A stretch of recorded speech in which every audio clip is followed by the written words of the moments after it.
My name is Jessica Cawthorn, and I lived at TBHC for 3 years, from 2003 to 2006, before I aged out of foster care.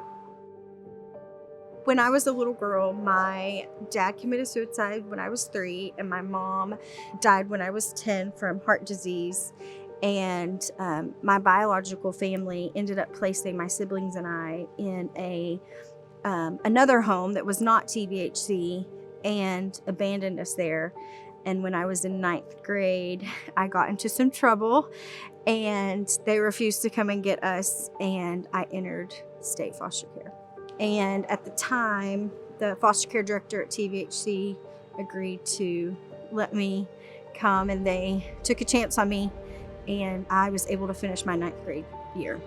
You know, that house in particular is a place where I was able to work through so many emotions that at the time I didn't understand. I was a very angry and confused teenager who didn't understand why life was so hard and why so much had been taken away.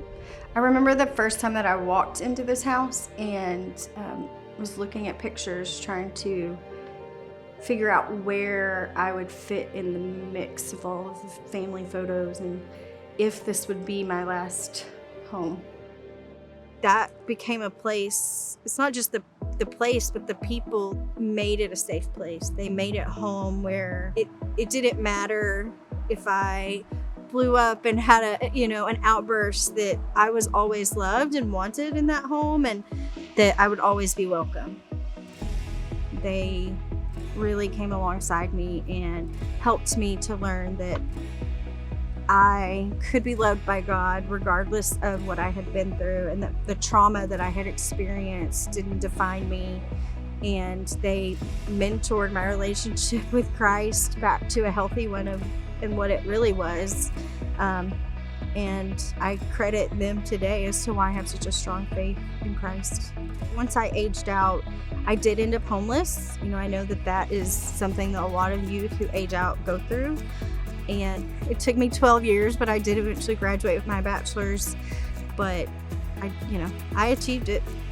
I always tell people, if you think you can't be a foster parent because you don't want to get attached or it would be too hard,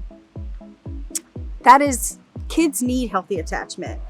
I can remember my first forms of healthy attachment were in foster care. They're the reason that I'm able to be a healthy parent today. I'm able to give healthy attachment to my son.